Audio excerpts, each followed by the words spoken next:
ಈಗ ಇಂದಿನ ಪತ್ರಿಕೆಗಳ ಇಣುಕುನೋಟ. ಇಂಡೋನೇಷ್ಯಾಗೆ ಭಾರತದ ಬ್ರಹ್ಮೋಸ್ ಕ್ಷಿಪಣಿ, ಜಾವಾ ಪ್ರಾಂತ್ಯದಲ್ಲಿ ಬೆಂಗಳೂರು ಐಐಎಂ ಕೇಂದ್ರ, ಯುಪಿಐ ಬಳಕೆ ವಿಸ್ತರಣೆ.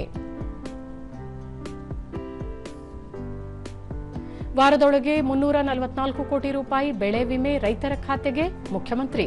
ಕಲಬುರಗಿ ಜವಳಿ ಪಾರ್ಕ್ ಅಭಿವೃದ್ಧಿಗೆ 320 ಕೋಟಿ ರೂಪಾಯಿ ಬಿಡುಗಡೆ, ಡಿಕೆ ಶಿವಕುಮಾರ್.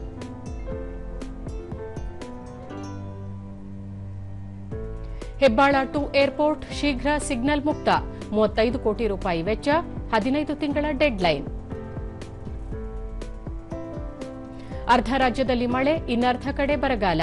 ಹೆಚ್ಚಿನ ಜಿಲ್ಲೆಗಳಲ್ಲಿ 60%ಕ್ಕಿಂತ ಕಡಿಮೆ ವರ್ಷಧಾರೆ. 84 ಲಕ್ಷ ಹೆಕ್ಟೇರ್ ಪೈಕಿ 28 ಲಕ್ಷ ಹೆಕ್ಟೇರ್ನಲ್ಲಷ್ಟೇ ಬಿತ್ತನೆ.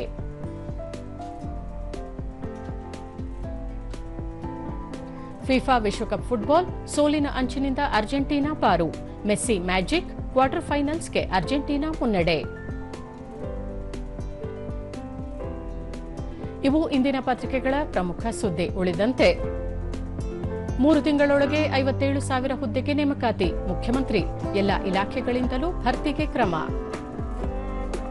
ಪಾಲಿಕೆ ಆಡಳಿತಕ್ಕೆ ಹೈಟೆಕ್ ಸ್ಪರ್ಶ, ವಿದ್ಯಾರ್ಥಿಗಳ ಇಂಟರ್ನ್ಶಿಪ್ಗೆ ಅವಕಾಶ ನೀಡುವ ಒಪ್ಪಂದಕ್ಕೆ ಸಹಿ.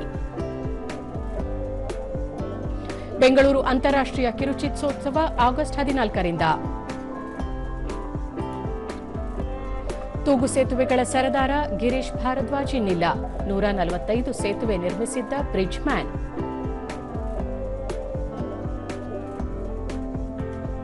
ವಿಂಬಲ್ಡನ್ ಟೆನ್ನಿಸ್, ಪೆಗುಲಾ ಒಸಾಕಾ ಸವಾಲು ಅಂತ್ಯ, ಜ್ವರೆವ್ ಮುನ್ನಡೆ, ಸೆಮಿಫೈನಲ್ಗೆ ಸಿನ್ನರ್, ಗಾಫ್.